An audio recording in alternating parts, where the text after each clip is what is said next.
Bienvenue dans Tribune et Podium, le podcast pour vivre les émotions du sport. Je suis Solène Rigoulet, journaliste podcasteuse, et chez moi, le sport est une histoire de famille puisque je grandis dans les tribunes de Gerland. Et aujourd'hui, ma passion, elle s'est tournée vers toute la grande famille du sport français. Pour partager cet amour du sport, je te laisse découvrir aujourd'hui une nouvelle histoire et je te souhaite une très bonne écoute. Je suis sur un bloc, faut imaginer, du coup, ça fait à peu près un dévers de 45 degrés. Il y a un bloc détaché, donc je suis vraiment dans le vide. Enfin, tu vois, j'ai vraiment le corps, il est limite, mon corps, il est à l'horizontale. Je suis sur une prise qui est très désaxée, et là, le mouvement est beaucoup plus loin que ce que j'avais imaginé. J'essaye une première fois, juste en faisant un blocage, juste sur un bras avec les pieds dans le mur, mais du coup, quand même, mon corps à l'horizontale. Et je tombe, mais vraiment, je suis à peut-être 1,5 cm de la prise, mais même pas. Je réessaye, et puis en fait, non, j'arrive pas à l'attraper.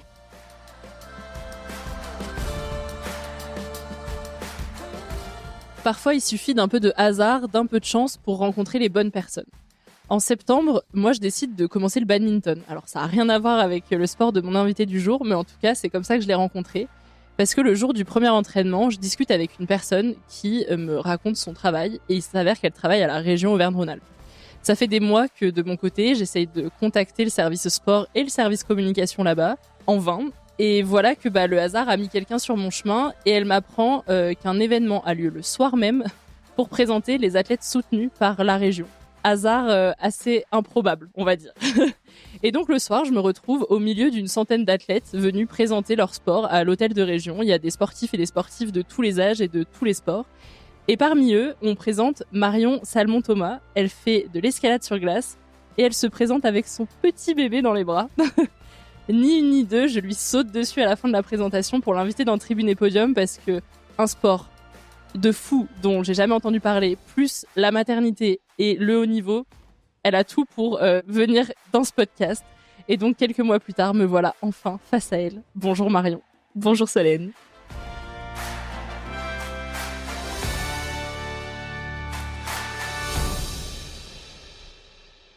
Je m'appelle Marion Salmon-Thomas, j'ai 30 ans, tout juste, et je suis passionnée par le mouvement, autant physique qu'intellectuel.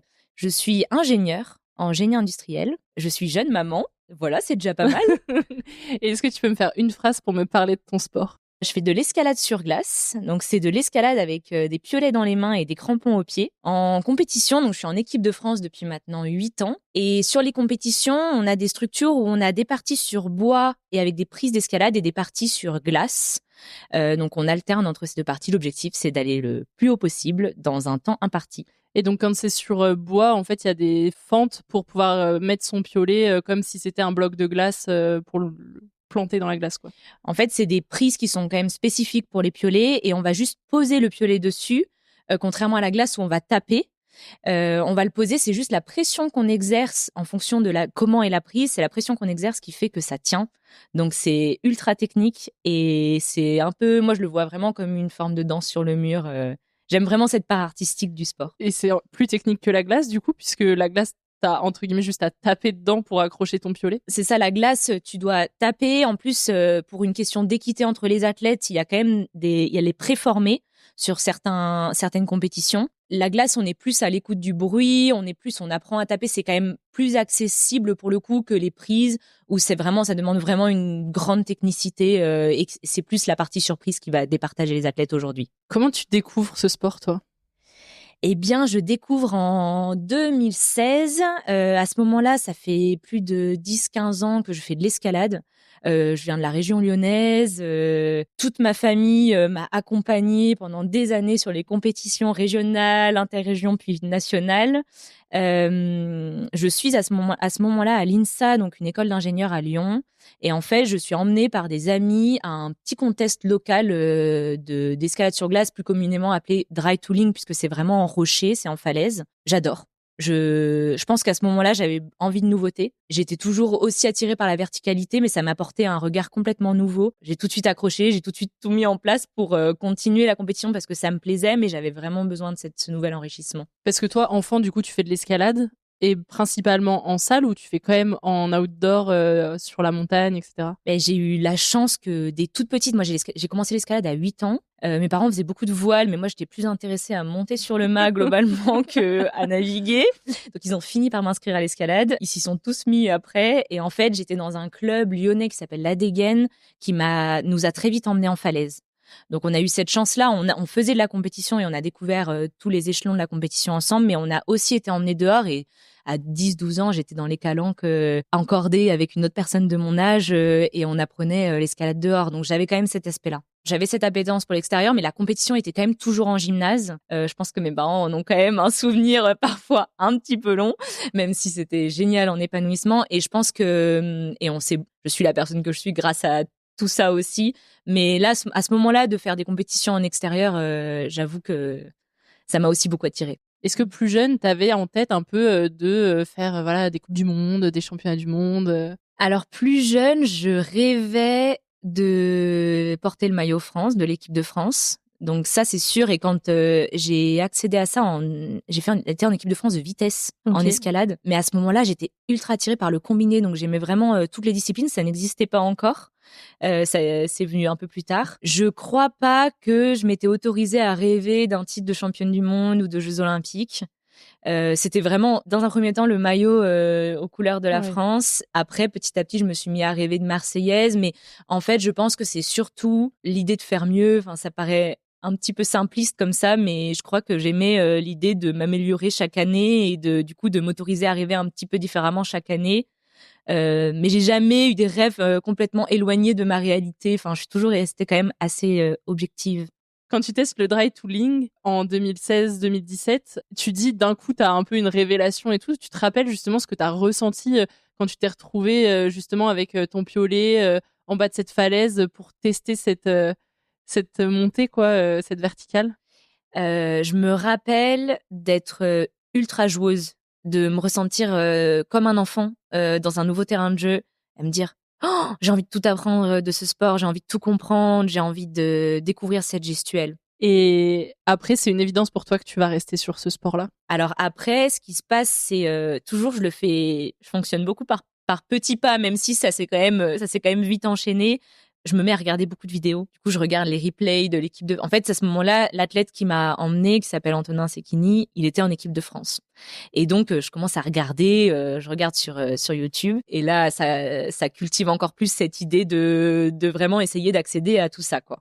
Et là, à ce moment-là, effectivement, quand je veux vraiment tout mettre en place pour intégrer l'équipe de France d'escalade sur glace, je décide de changer d'école, enfin en tout cas d'essayer. Et donc, j'étais à l'INSA à Lyon et je demande à changer pour l'INP à Grenoble.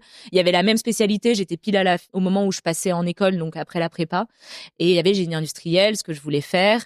Et donc, je vais toquer à la porte du directeur de l'INP Grenoble. Sur le coup, je fais à l'intuition. J'ai toujours fait à l'intuition et à l'envie. Et là, à ce moment-là, j'y crois vraiment et je sens que c'est là que je veux aller. En fait, c'est pas très très rationnel, mais je fais quand même les choses comme ça. Tu te souviens de ta première compétition d'escalade sur glace? J'intègre l'équipe de France un peu plus tard et ma première compétition internationale en Chine. Alors, je me retrouve à aller en Chine. Alors là, c'était quand même incroyable pour moi. Enfin, un double rêve. Et bon, assez compliqué quand même. Je passe pas en demi-finale. Voilà, c'est assez court. Mais il y a tout le voyage autour. Il y a toute l'équipe de France qui m'inspire, donc j'apprends. Il y a aussi tous les autres athlètes. Donc, j'en profite pour regarder, observer, me donner envie encore plus pour apprendre et faire mieux. Parce que du coup, à ce moment-là, ça fait combien de temps que tu es en équipe de France? C'est la première année. Comment, toi, tes années d'escalade te servent sur ta pratique d'escalade sur glace? Moi, en escalade, j'étais déjà attirée par la polyvalence des 3 disciplines. Donc, j'étais habituée à faire le pont entre plusieurs disciplines et c'est ça qui m'attirait. Et du coup, là, moi, de transférer les compétences et les mouvements de l'escalade en m'adaptant à la gestuelle propre à l'escalade sur glace, en faisant beaucoup de visualisation, en fait, ça m'a paru... j'ai eu ce transfert finalement assez naturel. Maintenant, quand tu t'entraînes qu'avec piolet et crampons ou tu t'entraînes quand même dans des salles d'escalade traditionnelles où parfois tu grimpes avec tes mains, quoi? Je m'entraîne en escalade traditionnelle encore parce qu'on n'a pas beaucoup de structures en France. Donc, notre structure où on s'entraîne beaucoup, c'est à Champagne-en-Vanoise. Elle accueille des Coupes du Monde 1 an sur 2. C'est en Tarentaise, sur le domaine de la Plagne. Moi, j'ai construit une structure dans le garage à côté de chez nous, donc pour pas mal s'entraîner en local. Et on s'entraîne aussi beaucoup en escalade, en muscu. Pour répondre juste à reprendre un peu sur la question d'avant, je me souviens qu'au début, notamment dans les différences entre l'escalade et l'escalade sur glace, c'est qu'en escalade, on est souvent sur sur deux appuis, donc un bras, un pied, on est souvent sur un pied ou l'autre. En escalade sur glace, on est tout le temps sur les 2 pieds. Donc au départ, je me souviens de taper toujours que un pied.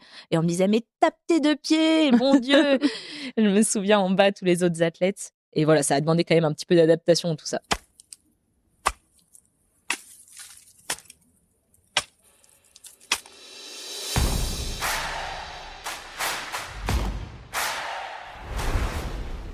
Alors, on est le 25 janvier 2024, veille de la Coupe du Monde de Saas-Fee en Suisse. Saas-Fee, pour moi, c'est une étape de Coupe du Monde qui a une véritable histoire. Déjà parce que c'est ma première finale en Coupe du Monde. Et à ce moment-là, j'avais clairement pas du tout le niveau. Mais par concours de circonstances, je me retrouve là et c'était complètement fou pour moi.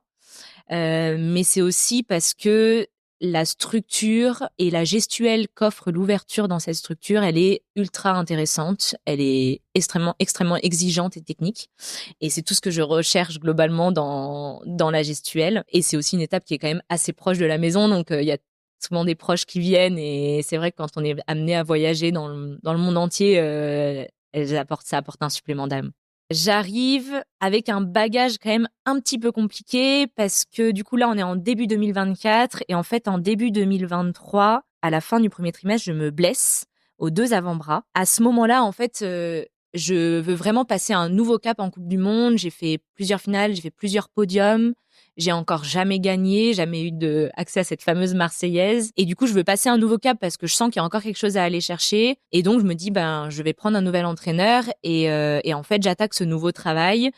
Sauf que, voulant passer un nouveau cap, je m'écoute moins. Et je me dis, il faut peut-être que je sorte un peu de ma zone de confort. Sauf que je le fais probablement un peu trop et j'oublie de m'écouter. Et donc, je me blesse avec une surcharge d'entraînement tout à fait notable. Mais sauf qu'on met 6 mois à trouver la pathologie. Et donc, j'enchaîne des protocoles kiné, ostéo. Voilà, c'est long. Et surtout, c'est dur mentalement parce que quand on trouve pas, on se sent parfois un petit peu démuni. Et on a un peu l'impression d'une blessure invisible. Donc, on a un peu l'impression qu'on devient fou parce qu'on met tout en place, mais on trouve quand même pas. Ouais, t'as l'impression que c'est que dans ta tête, quoi. C'est ça. Et du coup, on se dit, non, mais là, c'est bon, faut que je sorte de ma tête. Allez, j'y vais. Et en fait, on voit bien que ça fait le yo-yo et que ça fonctionne pas. Et donc, je suis quand même limitée. On finit par vraiment persévérer à chercher des médecins voilà, ça demande quand même beaucoup de temps et d'énergie. Mais on trouve un médecin qui finalement me trouve la pathologie qui s'appelle syndrome des loges. Et là, on est mi-octobre 2023. Donc, tu vois, on a passé un petit bout de temps déjà. Ouais, donc toi, tu te dis, ok, le début de saison, de toute façon, c'est mort parce que ça démarre fin novembre. Non, je me dis pas ça. Je me dis pas ça. Je me dis, ok, donc il m'a détecté un syndrome des loges. Il me dit que je peux me faire opérer. Je lui explique le contexte de la saison qui arrive. Il me dit, je peux t'opérer semaine prochaine. Et donc là, je viens de découvrir la pathologie et on me propose de m'opérer quelques jours après. Moi, je suis pas très habituée à toutes les chirurgies. Je ne prends jamais de médicaments. Un Doliprane, c'est vraiment au bout du monde. Voilà. Donc là, sur le coup, j'ai 48 heures pour y réfléchir. Voilà, je prends le temps, notamment avec Morgane, avec qui je partage ma vie. Et dans ces moments-là, il est souvent de très bons conseils. Tu vois, il a tendance, sur des situations complexes, à les rendre beaucoup plus simples, tu vois, et à les éclaircir. Et donc, il m'aide beaucoup. Et en fait, je décide de me faire opérer. Et sauf que je pense direct à la suite, kiné, centre de rééduc. Et clairement, moi, j'y crois. J'y crois vraiment. J'ai peu de temps, certes. Je sais pas trop si ça va marcher. Mais je me dis, je vais tout mettre en place. Et en fait, il y a quand même une part de moi qui y croit énormément. Enfin, une opération sur les 2 bras? Oui, heureusement que Morgane était là, encore une fois. Parce que j'ai mis 2 semaines à ouvrir mon frigo, pour te dire. Donc, à ce moment-là, on fait les 2 bras en même temps. Normalement, ça peut se faire un bras après l'autre. Mais comme oui, mais là, il n'y avait pas le temps. Voilà. Le temps est compté, on fait les 2 bras. Je vais à un kiné spécialisé de la main. Je me dis... Là, à ce moment-là, ce qui est assez rigolo, c'est que j'ai ma préparatrice mentale qui me dit « Ok Marion, cite-moi 15 choses en quoi c'est génial ce qui t'arrive là. » Alors moi, évidemment, un petit peu bouche bée, je me dis: «Oui, bon, c'est un petit peu exagéré quand même». Et en fait, j'arrive à trouver 15 raisons, OK. et ça me permet d'être vraiment tournée vers l'action et du coup de les transformer en quelque chose de plus positif, de remonter un peu rééquilibrer un peu les perceptions aussi émotionnelles et du coup d'être dans la construction. Mmh. Et en fait, c'est ultra puissant. Et bon, la 15e raison, si tu veux, ça devait être, je peux me mettre du vernis parce que du coup, je peux pas grimper pendant un temps. Donc, Oui, j'étais quand même mais allée pousser un peu loin le curseur. Mais dedans, tu vois, il y avait par exemple, je rêve d'aller dans le centre de rééducation, le CERS à mmh. Cap-Breton, parce qu'il y a tous les athlètes de haut niveau qui y passent. Du coup, je me dis, mais c'est l'occasion. Donc, tu vois, j'arrive quand même à trouver des points Ouais. positifs. Et là, j'entame tout ce process de reconstruction. Oui, c'est voir le verre à moitié plein, plutôt que de déprimer dans son canapé, quoi. Et puis, en fait, j'ai pas le temps. Enfin, si je veux que ça marche, Mmh. voilà, il faut que ce laps de temps. Oui, parce que pour toi, c'était inconcevable de pas être aligné, sur la première compétition, de la saison, quoi. Ah, mais pour moi, c'était inconcevable. C'était inconcevable et je pense que c'était encore plus inconcevable parce qu'à ce moment-là, on avait vraiment l'envie de fonder une famille avec Morgane. Et du coup, pour moi, je m'étais aussi dit que c'était un peu ma potentielle dernière saison avant une pause. Donc, c'est un petit peu comme la dernière chance. Enfin, Mmh. je sais pas trop comment expliquer ce truc de, en fait, c'est maintenant. Et c'était une motivation un peu indestructible parce que il y avait tellement d'inconnus sur la suite de. Certes, j'y croyais que je pouvais revenir après, mais en même temps, j'avais aucun exemple au niveau international. Je savais pas si j'allais garder mon statut semi-pro, je savais pas si j'allais Mmh. garder mes partenaires, je savais pas. Il y avait trop d'inconnus. Est-ce que mon corps me permettrait? Enfin, et Ouais. donc à ce moment-là, voilà, à ce moment-là, j'étais assez focus. Et donc dans les choses positives, dont tu parles, il y a le séjour au Crêpes à Cap-Breton. Comment ça se passe? Ça se passe extrêmement bien. Je découvre un cadre dont j'ai toujours rêvé, moi, dans ma pratique sportive, parce qu'on est quand même sur un sport assez confidentiel, donc on est très autonome et on s'entraîne aussi beaucoup seul. Et là, j'ai un cadre, il y a un staff, c'est millimétré les journées. Moi, le matin, je suis sur mon vélo en train de faire du cardio, je regarde les replays de la Corée qui arrive début janvier. Je suis hyper bien là où, à ce moment-là, je suis au bon endroit au bon moment et je construit comme si en fait ça allait vraiment faire quoi. Et par contre je grille pas d'étapes, je me dis pas je vais faire avec des signaux, des voyants de santé au fur et à mesure et comment ils évoluent. Enfin, je vais vraiment être Mmh. en mode pas à pas, petit pas.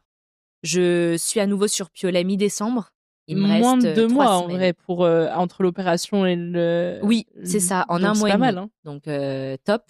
Après, il me reste 3 semaines avant la Corée du Sud.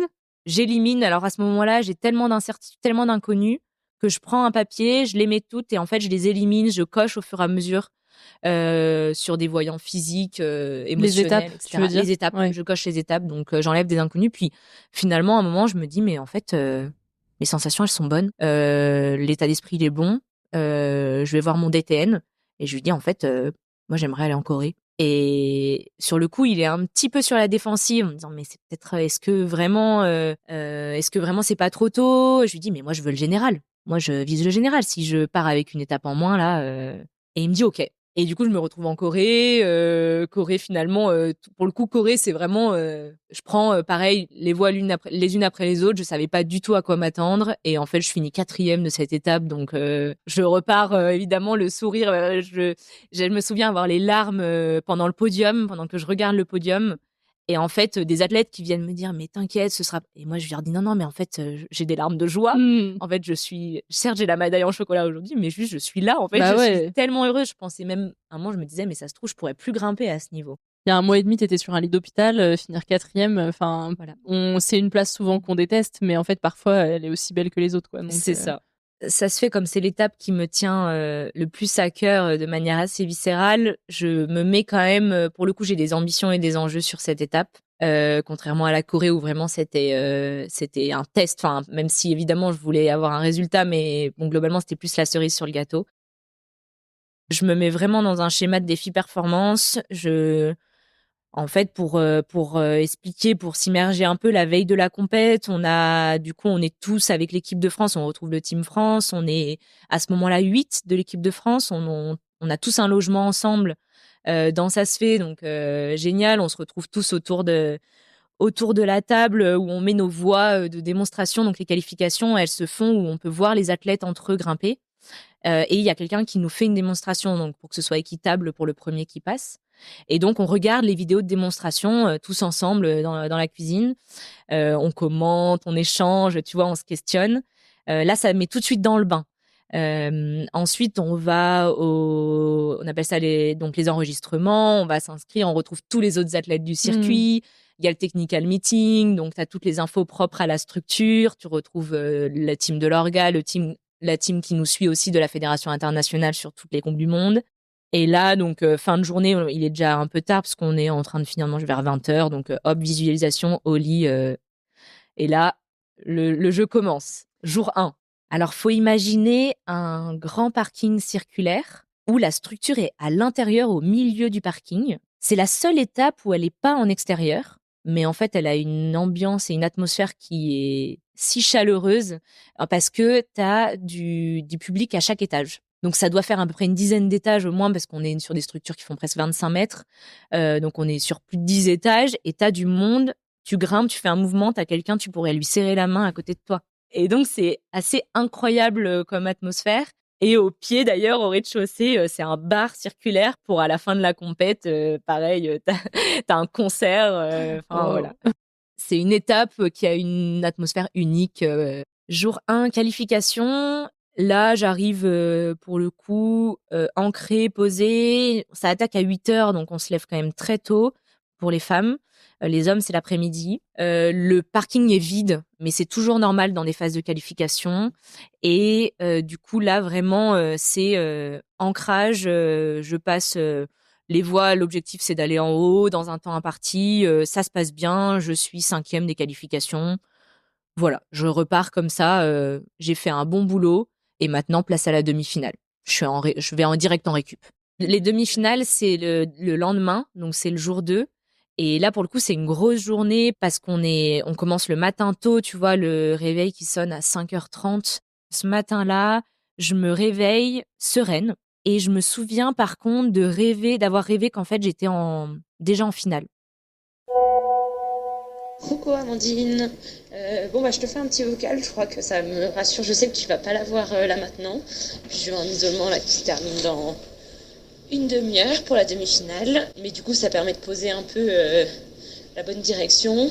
Je me suis réveillée, en fait j'ai fait vraiment des très très belles qualifs hier et je me sentais vraiment bien et du coup je me suis réveillée avec un premier sentiment de sérénité, comme si j'étais déjà en finale alors que non, pas du tout. Du coup ça m'a vite rappelé à la réalité qu'en fait là c'est une des voies les plus dures globalement de tout le circuit de ce que j'ai fait parce que la Suisse c'est souvent difficile les demi-finales et enfin clairement faut aller la chercher quoi. Faut aller la chercher donc j'ai pas du tout réussi à manger ce matin.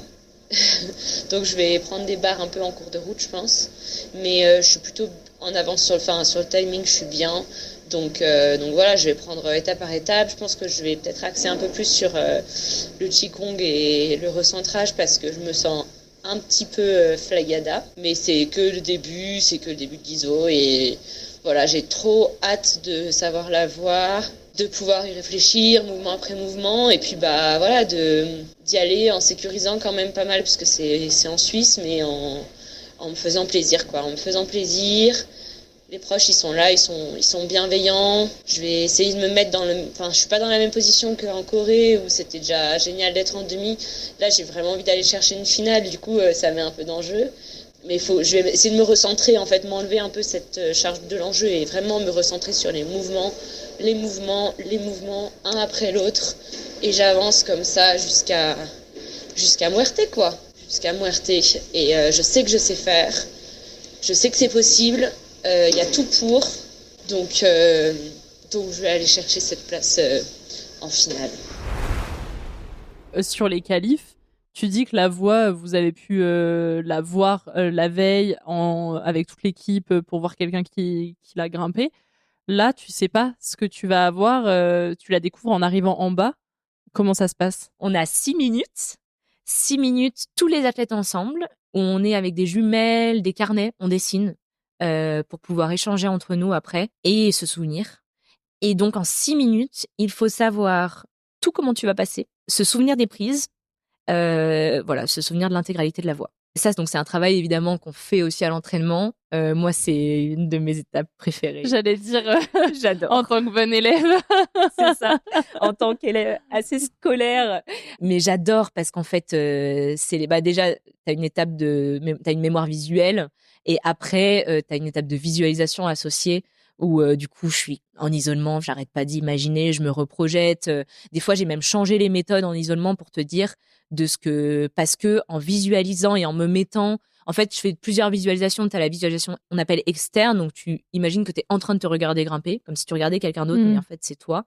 Et il y a la visualisation interne que j'adore, où là, tu es en train de grimper. Donc, des fois, je vais même jusqu'à ressentir la contraction de mes muscles. J'imagine en regardant, et ça m'est arrivé de changer de méthode parce que je me dis, mais attends, mais là, quand je me mets en 3D, dans le dévers, avec le volume derrière, en fait, ça ne marche pas, mon mouvement. Je vais perdre plus d'énergie. Donc, je change. Et des fois, ça m'a sauvée. Vous dessinez et tout pour pouvoir en parler entre vous après, mais vous êtes concurrents. Donc, oui, effectivement, c'est assez rigolo. En fait, ça fait partie de l'ADN du sport. On se retrouve en isolement. Des fois, on peut vraiment y passer beaucoup de temps, hein. On peut y passer jusqu'à 4 heures. Facilement parce que le temps que tous les athlètes passent, le temps qu'ils fassent l'ouverture de la voie, etc. Et donc, quand on arrive en isolement, en fait, on se rassemble avec les autres athlètes plein de nations différentes et on échange sur nos petits drafts, nos petits dessins qu'on a. Évidemment, on donne pas tout. Chacun en garde un petit peu. Il y a aussi chacun a sa manière de grimper, donc évidemment toutes les méthodes ne collent pas, mais ça permet quand même de faire un premier échange. Et en fait, je pense que ça nous aide tous. Et la personne qui choisit de pas le faire ne le fait pas. En fait, c'est vraiment libre, mais ça se fait naturellement. Donc là, je découvre le mur demi-finale. Donc là, à la lecture, je me dis, ça paraît quand même difficile.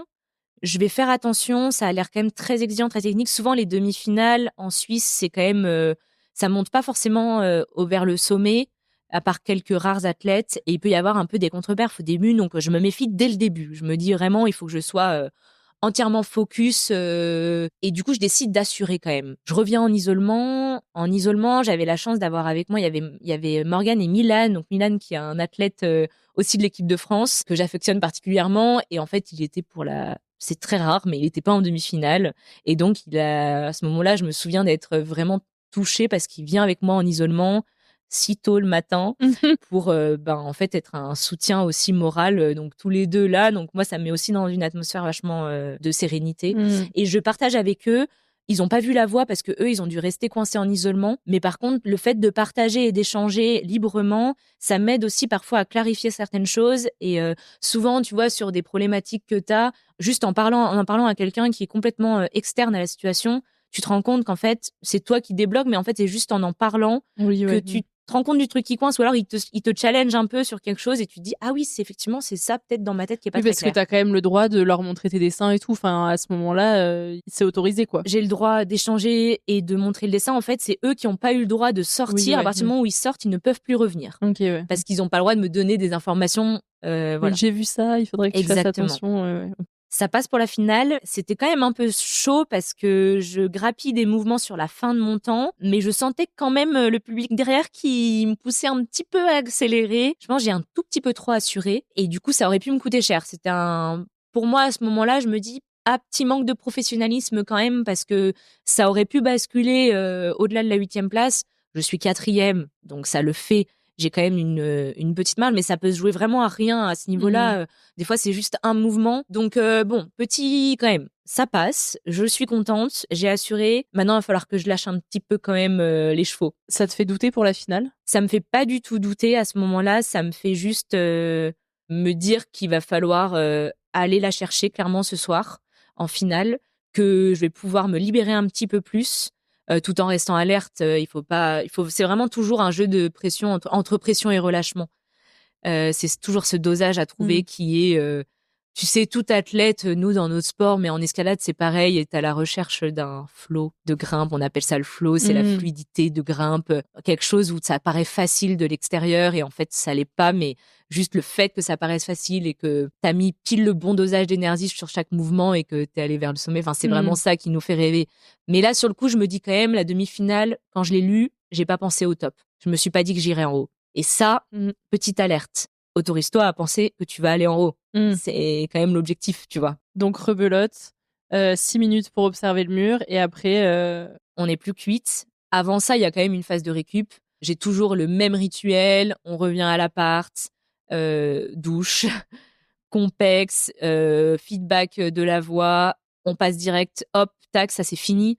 En fait, tu repars à zéro, quasiment sur la finale. Donc, hop, on la met de côté. Toutes les petites frustrations, on les enlève. Il faut réagir très vite parce que tu vois, là, on est le matin, on mange, hop, tac, l'après-midi, on retourne en ISO. Donc, après, petite sieste, échange avec mes meilleurs amis qui sont là, Nathan et Jeanne et Morgane. On prend le temps, tu vois, on réaffûte le matériel, on échange. C'est assez léger. Je crois que à ce moment-là, ça me fait du bien. En fait, c'est tellement important, encore plus sur cette étape. Je me souviens vraiment d'avoir les proches. Je leur dis, mais je les remercie d'être là, tu vois. Je me souviens de leur dire, mais en fait, ce soir-là, je vous promets, ce sera un beau spectacle. Tu vois, moi, je suis hyper attachée à la manière. J'ai envie que ce soit un peu comme un spectacle de danse, tu vois. Et après, le résultat, il vient après. Mais d'abord, la manière, tu vois. D'abord, il faut le faire bien. Je me souviens, il y a Nathan. Nathan, il est aussi en équipe de France avec moi. On a voyagé énormément ensemble. À ce moment-là, il fait l'étape, mais il est un petit peu sorti du truc. Donc, il fait cette étape, mais ce sera sa seule de l'année. Et il est aussi en finale, donc incroyable, tu vois, il est tellement talentueux. C'est aussi devenu mon témoin de mariage, tu vois, pour dire. Donc, il y a quand même des liens très forts. Et Jeanne, voilà, amie de longue date. Jeanne, c'est génial parce que quand tu es en train de grimper, quand il y a le brouhaha des gens et de l'atmosphère de ça se fait, en fait, t'entends sa voix. C'est improbable. C'est la seule et que ça t'encourage ou ça te déstabilise? Ça m'encourage. ça me pousse. Ça me pousse complètement. Donc, ce reset total avant la finale. Et ensuite, c'est parti. Là, l'enjeu, en plus, est-ce que tu as un peu cette pointe de stress liée à l'enjeu que tu as mis, cette pression que tu t'es mis sur cette étape-là particulièrement? Je repars en isolement, mais là, on a les hommes et les femmes qui sont ensemble. Du coup, on est 5 de l'équipe de France. Je crois que dans l'état d'esprit, moi, je me mets dans un état émotionnel différent en fonction de chaque étape de la compétition. Il n'y a pas besoin d'avoir le même état d'esprit en qualification, en demi-finale et en finale, puisque c'est des typologies de voix qui sont différentes. Donc, il faut aussi que j'adapte mon état émotionnel à ça. À ce moment-là, c'est la dernière voix. Donc, t'as quand même un truc déjà, c'était potentiellement ma dernière compète, tu vois, avant un certain temps. Ah, ça se fait. Donc, t'as ce truc de là, ça y est, c'est la consécration, tu vois. Et en même temps, je suis en ISO. L'isolement est très long. Du coup, j'ai des phases un peu de discussion un peu légères. J'ai des phases où je me conditionne. Tu peux pas être constamment focus parce que sinon, t'arrives épuisé. Enfin, le cerveau, c'est un muscle, il se fatigue aussi. Et je me mets quand même dans un état émotionnel avec des visualisations positives que j'ai créées au préalable. J'ai quand même un petit peu les papillons dans le ventre. Et je pense que de voir la voix m'aide. Ça me permet de revenir dans l'instant et de me reposer sur un socle qui est la voix, donc mes mouvements. Et là, c'est quand même la base du jeu, quoi. Tu vois. On est tous face à ce mur et c'est que le meilleur gagne. Au départ, super fluide, lucidité, je suis ancrée, j'ai aucune pensée parasite. Je suis dans l'instant, tu vois, vraiment, s'il y a un truc pourquoi je fais de la compétition, c'est pour ces moments-là, tu vois, vraiment en fait, je suis détachée de tout ce qui peut parasiter parfois mon esprit et je vis l'instant. C'est quand même assez rare, tu vois, aujourd'hui, on est souvent dans la projection. Donc là, je suis bien. Je grimpe, ça avance, c'est fluide. J'entends le public qui pousse. Je sais, tu vois, il y a ma maman dans le public, il y a mon beau-père, il y a les autres proches amis. Et je sais qu'il y en a aussi en visio qui regardent en live, tu vois, notamment mon papa et ma belle-maman. Et en fait, je grimpe. Je pense évidemment pas à tout ça sur le moment, mais en fait, je suis bien. J'arrive à un endroit. Je suis sur un bloc. Faut imaginer, du coup, ça fait à peu près un dévers de 45 degrés. Il y a un bloc détaché. Donc, je suis vraiment dans le vide. Enfin, tu vois, j'ai vraiment le corps, il est limite, mon corps, il est à l'horizontale. Je suis sur une prise qui est très désaxée. Et là, le mouvement est beaucoup plus loin que ce que j'avais imaginé. J'essaye une première fois, juste en faisant un blocage, juste sur un bras avec les pieds dans le mur, mais du coup, quand même, mon corps à l'horizontale. Et je tombe, mais vraiment, je suis à même pas peut-être 1,5 cm de la prise, mais même pas. Donc je me dis bon, je vais remettre un run, je réessaye et puis en fait non, j'arrive pas à l'attraper. Du coup, je change de méthode, je me réorganise, faut aller vite quand même, on a que 7 minutes, c'est à 4 ans, donc tu vois, il me reste plus tant de temps que ça.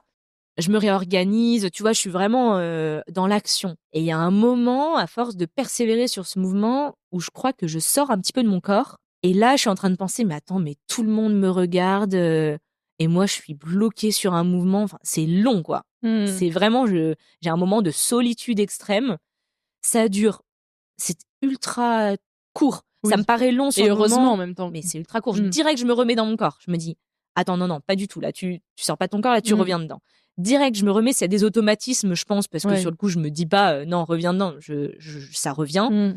Ça a duré une fraction de seconde, mais quand même, je sens que du coup, et là, je persévère. Et en fait, il y a un moment où je me dis, non, mais là, j'y vais. Je mets l'engagement encore un peu plus d'engagement, quitte à ne pas pouvoir revenir en arrière parce que j'arriverai pas à retenir le ballon. Et je mets le petit truc de plus, tu vois.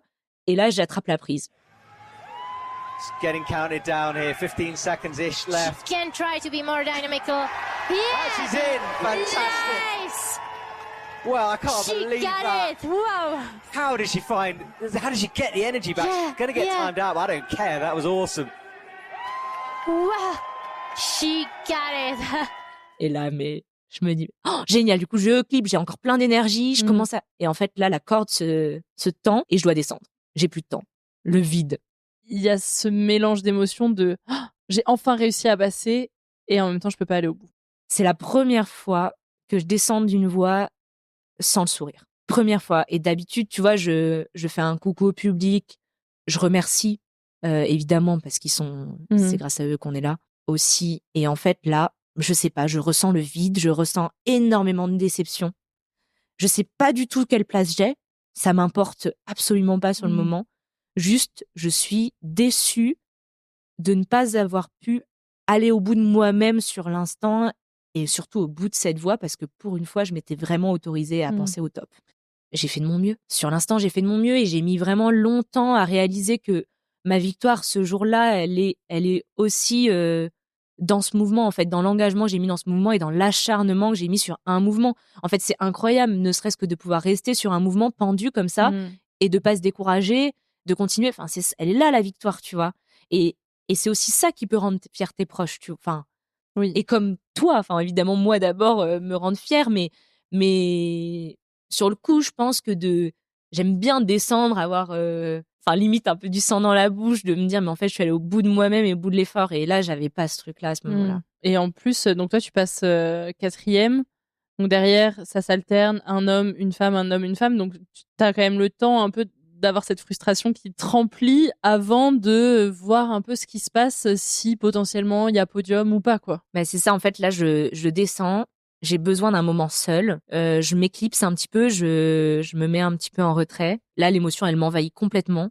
Je crois que je la prends sur le moment parce que je me dis, en fait, je m'en fiche un petit peu du regard des autres qui me voient avoir cette émotion-là. Je pense que je le vis pleinement et je me dis, mais j'ai besoin de la laisser sortir pour après, derrière, réaliser qu'en fait, c'est ok, c'est un jeu.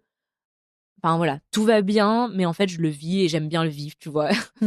Et c'est peut-être même pas un moment désagréable, c'est assez rigolo, pourtant je suis extrêmement déçue. C'est pas désagréable de ressentir une émotion qui est à la hauteur de l'engagement que j'ai mis en fait pour arriver jusque-là, tu vois. Bah, malgré tout, là, à ce moment-là, je suis 2e, je vois les autres passer. Là, du coup, arrive d'abord un Français, du coup, Virgile, qui est en équipe avec moi, avec qui j'ai fait mes débuts. On était quand on habitait très proches, on s'est entraînés ensemble pendant des heures. J'étais là à ses première finale, là, il passe. Bon, il est super talentueux, mais là, sa grimpe, elle est ultra puissante, engagée, et il descend, il est premier du provisoire. Incroyable. Enfin, tu vois, moi, aussi, on vit aussi des émotions par procuration, même sans avoir grimpé nous, tu vois, je le vis là, à ce moment-là. Donc ça en remet une petite couche, c'était déjà pas mal. Et là arrive une Néerlandaise, donc c'est l'avant-dernière à passer. Globalement, c'est là que se joue le podium. Et en fait, elle voit pas une prise au début, mais à la 2e dégaine. Et elle s'acharne extrêmement longtemps sur un mouvement. Et nous, à ce moment-là, je suis en face avec donc ma maman, mon beau-père, les amis et Morgane. Et là, on la regarde et on se dit, mais c'est pas vrai, elle la voit pas. Elle met un temps fou, elle finit par par la voir et passer. Et là, elle essaye de rattraper le temps et du coup, elle est dans une précipitation et en fait, elle chute vraiment prématurément. Et là, on se regarde, on dit, mais je monte sur le podium. Et du coup, là, je suis envahie par une nouvelle émotion qui s'ajoute à la précédente. Et c'est un étonnement à premier abord, une joie. Je crois que c'est une joie immense de me dire, mais en fait, c'est le fruit de tout ce travail. Ce qui me vient à ce moment-là, c'est je vais pouvoir continuer à faire ce que j'aime.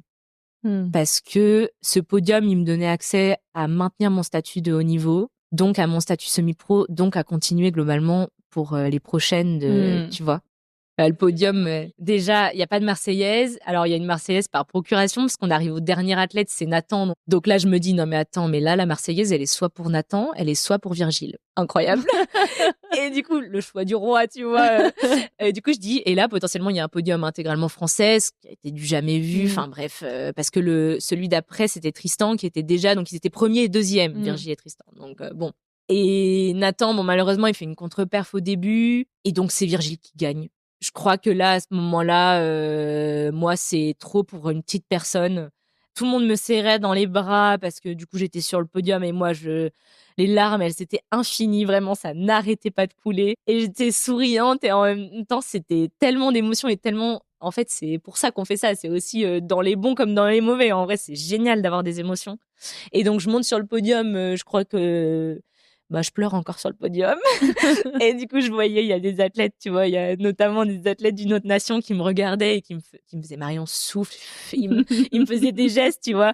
Souffle, souffle. Et moi, je soufflais, mais j'avais des éclats de sanglots de joie. Et c'est pas une Marseillaise, mais je crois que ce jour-là, elle a une valeur de Marseillaise. Justement, ce podium-là, ça se fait. Quand tu le regardes là aujourd'hui avec du recul et tout, tu dirais que ça t'a apporté quoi pour la suite là de la saison qui arrive? Je pense que j'aimerais garder de ce podium l'engagement que j'avais sur le moment. De toute façon, tant que t'es pas pendu dans ton baudrier, il y a rien qui finit. C'est quand même grâce à cette prise que j'attrape 5 secondes avant la fin que je fais podium. Il y a 2 personnes qui arrivent à cet endroit qui du coup n'attrapent pas cette prise. Donc ça se joue à 1 centimètre, tout ça. Ouais, je garderai ça, l'engagement, l'ancrage, la volonté de bien faire, tu vois, d'être centré sur le mouvement et le top de la voie, tu vois, pas ce qui me drivait, tu vois, c'était pas quelque chose d'externe, c'était quelque chose juste, en fait, je suis là pour grimper et je vais faire mon métier, c'est de grimper, en fait, c'est juste ça. Je m'arrête à ça déjà et puis tout le reste, ça viendra après.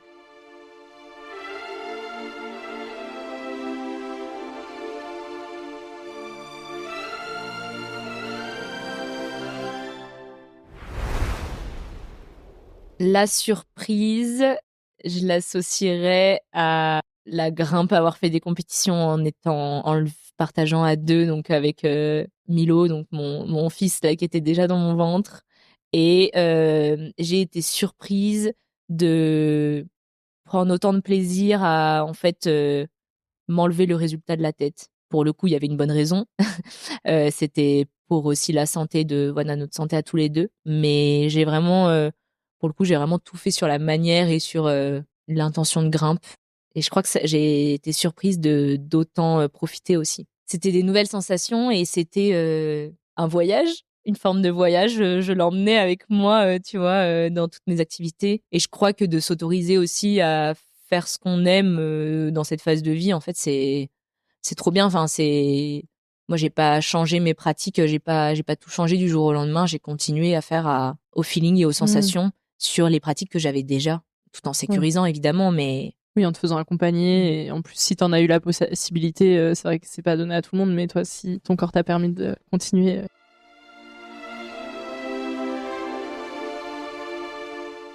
Une de mes plus grosses tristesses en compétition, janvier 2019 en Corée, où je prends pas le départ de la Coupe du Monde, je suis à l'hôpital avec une surinfection des ganglions. À ce moment-là, ça aurait pu être n'importe quoi. Je pense que c'est juste mon corps qui me disait qu'il y avait un trop plein. J'avais une relation avec un entraîneur qui s'avérait un petit peu toxique. Et je pense qu'il y a eu une accumulation de choses qui a fait que, à ce moment-là, il y avait un trop plein et que le corps a parlé parce que je l'avais pas vraiment écouté. Et du coup, c'est une tristesse sur le moment immense parce que tous les athlètes de l'équipe de France, ils étaient au départ de la Coupe du Monde et moi, j'ai été à l'hôpital toute seule. et à l'autre bout du monde, accessoirement quand même. Mm. Mais elle s'est transformée en une force assez indestructible parce que du coup, ça m'a permis de me poser sur en fait pourquoi je faisais tout ça, quoi.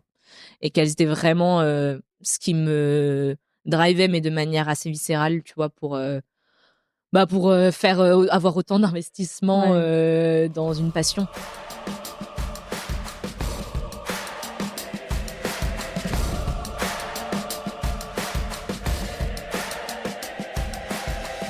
On en a un peu parlé, mais du coup, toi, t'as donné naissance en avril à Milo. T'as quand même passé du temps enceinte et à faire des compétitions et à t'entraîner. Comment t'as réussi justement à jongler sur ta prépa physique? Tu disais que t'avais pas changé ta manière de faire, que tu l'as fait à l'instinct, mais peut-être que t'as eu quand même un suivi particulier par rapport à ton sport de haut niveau et ta grossesse. Dès le début, en fait, avant même de tomber enceinte, j'ai construit le projet pour pouvoir revenir derrière au niveau, et c'est vraiment resté dans un coin de ma tête dès le début. Donc, je l'ai construit aux prémices en fait de cette grossesse. J'ai été accompagnée par un staff spécialisé. Tu vois, je suis allée chercher des compétences spécifiques parce que évidemment moi je découvrais tout ça et en fait je voulais m'accompagner de personnes qui pour le coup ont la connaissance, et donc j'ai eu une kiné spécialisée dans la maternité qui m'a accompagnée même toute la grossesse en dehors du postnatal et toute la rééducation. C'est vraiment pendant la grossesse des 3 mois sur du postural notamment et sur tous les petits mots qui apparaissaient pour me les expliquer et me les comprendre ce qui se passait dans mon corps, et donc adapter aussi l'entraînement et mes manières de grimper à ça pour optimiser aussi la phase d'après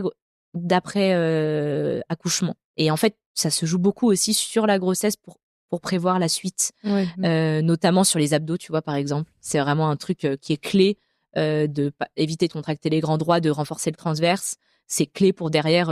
Moi, tu vois, en 6 semaines post-natales, mes abdos, ils étaient refermés. Donc, c'est génial. Hein, c'est vraiment, mais c'est grâce à ces professionnels-là. Et après, j'ai eu une préparatrice physique spécifique aussi, où là, on a continué la prépa physique adaptée. C'était mon moment vraiment, j'adorais parce que je pouvais pousser un petit peu les curseurs et forcer, mais du coup, c'était ultra contrôlé parce qu'on limitait les mouvements. Contrairement à des activités comme l'escalade, le ski, où en fait, tu as quand même des mouvements où tu peux pas tout contrôler, même si tu peux avoir descendre ton curseur.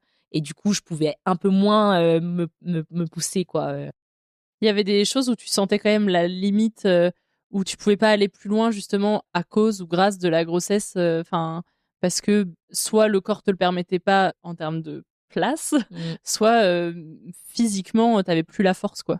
Mais notamment sur grimper en dévers, ça fait vraiment partie pour le coup de mon sport, ou même grimper avec les piolets. C'est le sport que j'ai le plus vite arrêté, l'escalade avec les piolets, parce que ça demande énormément d'énergie énormément de force physique au niveau des abdos.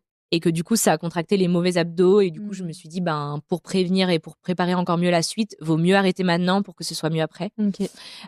Par contre, il y a courir. Je vois plein d'athlètes courir enceintes. Moi, impossible. Dès le début, j'avais des gènes, notamment des douleurs ligamentaires. Et je pense qu'aussi, c'était un sport que je faisais moins avant. Donc, à commencer des sports ou en tout cas en faire plus enceinte, globalement, c'est souvent rare que ça marche. Toi, si c'était pas un sport que tu pratiquais trop, c'est aussi logique que ça t'ait pas réussi, quoi.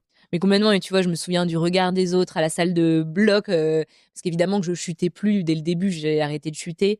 Mais par contre, je prenais 3 niveaux en dessous et je m'amusais. C'était une partie un peu bien nette, tu vois, mais j'avais un gros ventre et du coup, souvent, ça se voyait pas quand j'étais de dos.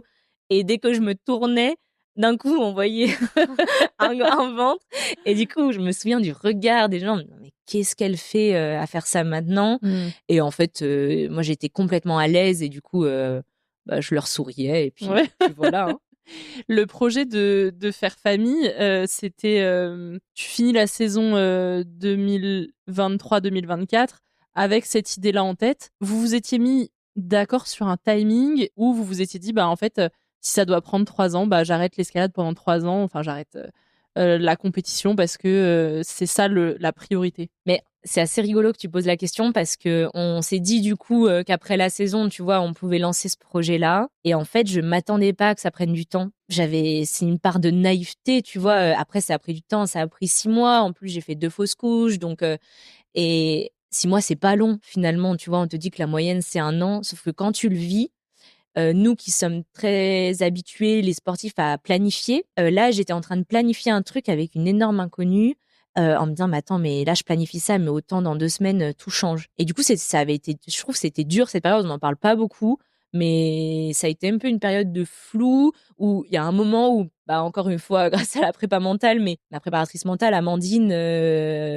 Cléchet, elle me dit, mais en fait, là, Marion, fais comme s'il n'y avait pas. De toute façon, t'as pas la main. T'es enceinte ou t'es pas enceinte? Bah non, je suis pas enceinte. Bah alors, t'es enceinte ou t'es pas enceinte? Bah je suis pas enceinte. Elle me l'a répété plusieurs fois. Elle m'a dit, bon bah planifie.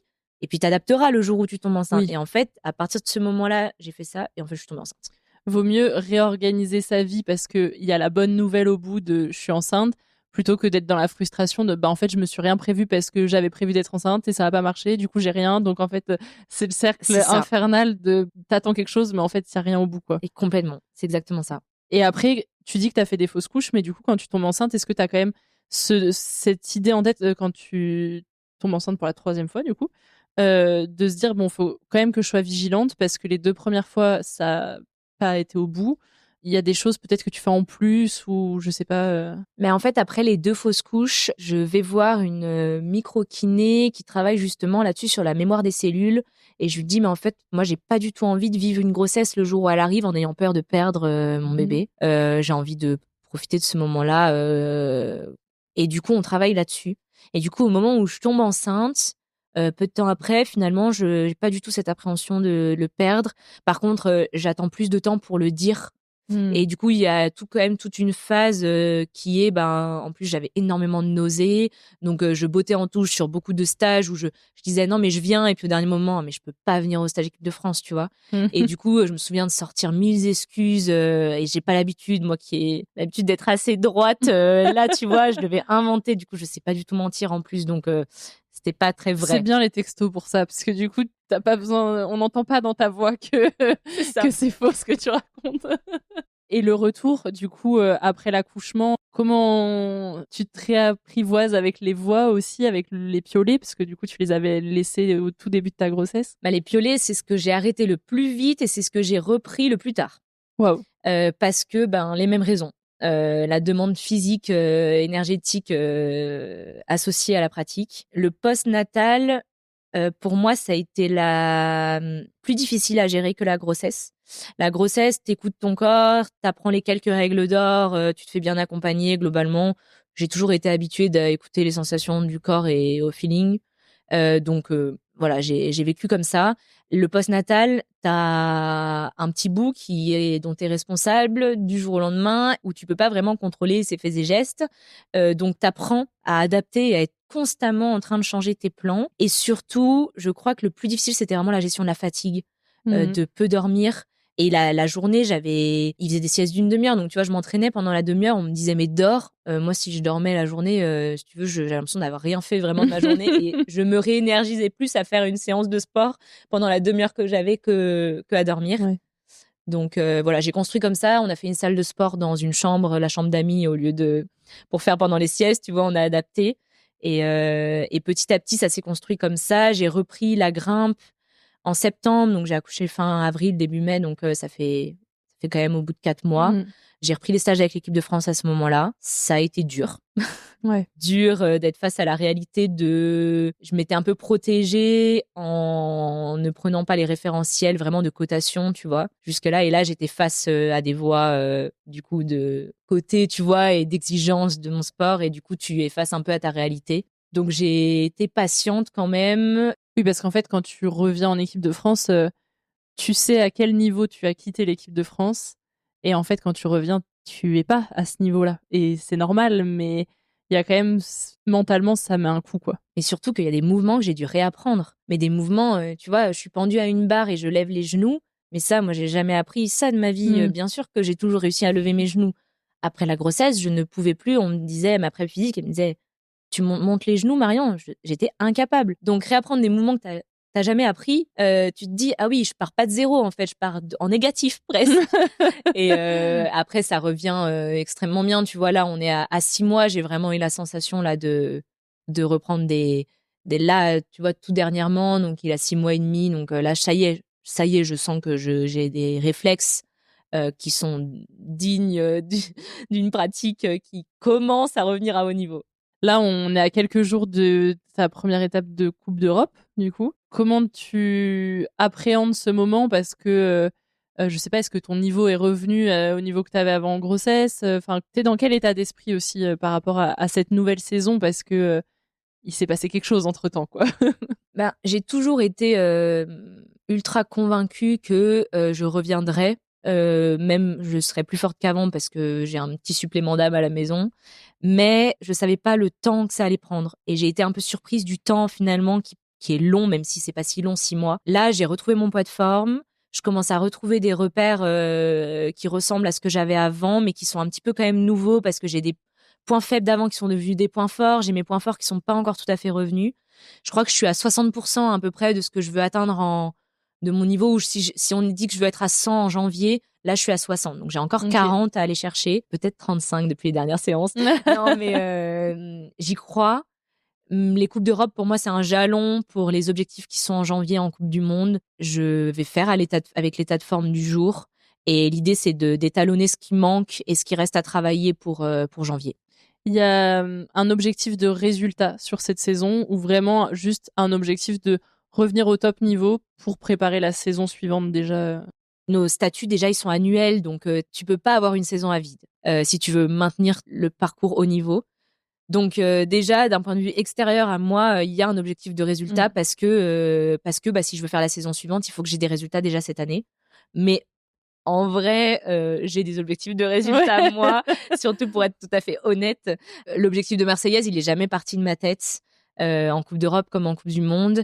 Après, quand j'ai fait face quand même à la réalité du postnatal et du temps qui est court, j'ai un peu ravisé en me disant, bon, bah, au fond de moi, j'aimerais déjà revenir sur des podiums, évidemment des finales, mais s'il faut 2 ans pour aller chercher une Marseillaise, ce sera 2 ans. Quoi. Oui, après, s'il y a une petite Marseillaise qui se glisse cette année, Et si elle tu vas se pas glisse cracher cette dessus, année, on se rappellera, franchement, ce sera une super nouvelle. Ah bah, c'est clair. J'ai la sensation par rapport à ce que tu nous as raconté et puis les échanges qu'on avait eu aussi un peu avant, que le soutien de Morgane, il est un peu indispensable à ton épanouissement à la fois personnel mais aussi sportif. On voit souvent les athlètes quand ils partent sur les étapes de Coupe du Monde, notamment dans les sports d'hiver, qu'après quelques semaines loin des proches, c'est des étapes qui sont plus difficiles à encaisser, où il y a la fatigue sportive, mais il y a aussi cette fatigue d'être loin. Comment est-ce que vous avez prévu de vous organiser? Parce que, en plus, maintenant, il n'y a pas que Morgane, il y a aussi Milo. Et donc, il y a aussi cet enjeu de les laisser là ou qu'ils te suivent. Je sais pas comment, ce que vous avez décidé. Sur les étapes, donc on attaque avec la Corée du Sud en janvier. Donc là, je vais y aller toute seule. Je vais partir 1 semaine, donc ça reste finalement assez court parce que direct après il y a les autres étapes, donc il faut direct se remettre dans le décalage horaire. La Suisse, on a organisé pour qu'ils viennent. Normalement, il y aura aussi un petit peu de ma famille, donc j'ai vraiment hâte de cette étape. Elle va encore être phare, je pense, cette année, et avec un souvenir vraiment fort associé. Et après, il y a États-Unis-Canada. Alors, on a réfléchi à y aller ensemble, mais en fait, on s'est dit quand même que j'ai voulu là, c'est des milieux où il fait quand même très froid. C'est peut-être pas très pertinent de mettre un bébé là-dedans parce qu'en termes de choses qu'on va pouvoir lui montrer et lui faire découvrir, finalement, c'est assez limité. Donc, on a décidé que j'irais seule. Il y a les parents de Morgane qui viennent ici, donc chez nous. Donc, c'est génial parce que il va être super bien entouré. Et ça, pour moi, je crois que c'est ce qui compte le plus. Après, moi, je sais pourquoi je le fais. Encore plus aujourd'hui, quand je m'en vais à l'entraînement, je sais pourquoi j'y vais parce que ça demande une telle logistique. Surtout, son métier, il est quand même avec des permanences, avec tu vois, en tant que secouriste. Donc, je sais encore plus aujourd'hui pourquoi je fais tout ça. Et voilà, l'idée, c'est de profiter de l'instant. Hein. Ouais. Je pense que vivre dans le moment. Hein. J'ai 2 petites dernières questions, c'est les questions que je pose à tous mes invités. Si tu devais changer de vie avec un ou une autre athlète le temps d'une journée, peu importe son sport, sa pratique, etc., tu choisirais qui et pourquoi? Justine Brézaboucher. Elle t'a inspiré beaucoup pendant ta grossesse? Elle m'a énormément inspirée. Avant, en fait, c'est aussi grâce à elle en partie que je me suis autorisée à imaginer avoir une grossesse en continuant d'être athlète. Et puis, j'aime l'attitude, j'aime son sport. J'aimerais bien échanger. Le temps d'une journée. Sur la Mastart des Jeux qu'elle a gagné. Oh là là. Où je pleurais devant mon écran, oui. Je le veux. Et enfin, à quel athlète est-ce que tu aimerais passer le relais pour faire le même exercice que toi ici dans Tribune et Podium? Chloé Trespeuch. Bah, décidément, on est sur le gang des Là, mamans. bah, en ce moment, c'est la vibe. C'est la vibe. Mais oui. Et bah, très bien. En vrai, j'aimerais beaucoup que ce soit Justine ou Chloé les recevoir dans le podcast, donc avec grand plaisir. Oui, parce qu'elle fait avec, tout ça avec beaucoup de maturité. Elle arrive très bien à parler de ses émotions, mais tout en étant très posée en fait. Et du coup, ça m'inspire beaucoup. Et on s'est énormément, on a beaucoup échangé pendant nos grossesses. On se connaissait pas d'avant. Et merci les réseaux pour ça. Nous a permis de se suivre un peu et d'échanger, de se donner des conseils. Merci beaucoup pour ton temps, pour ton témoignage. Et puis, je te souhaite forcément une bonne saison. Et si elle peut être avec une Marseillaise, ce sera que du plus, quoi. Merci.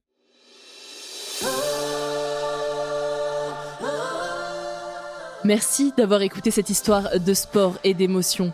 Cette aventure, je veux la vivre avec toi, tel un supporter prêt à clamer ton bonheur et parfois tes peines. Ensemble, nous allons vibrer plus fort et pour ça, je compte sur toi pour t'abonner à Tribune et Podium sur ta plateforme d'écoute préférée. Je suis très curieuse de savoir quel athlète tu aimerais entendre dans ce podcast, alors dis-le-moi en MP sur Instagram, sur le compte Tribune Podium ou tout simplement en laissant un avis sur Apple Podcast ou Spotify. On se donne rendez-vous tous les mardis pour découvrir des histoires humaines dans Tribune et Podium. Écrivons ensemble notre histoire sportive. Ciao!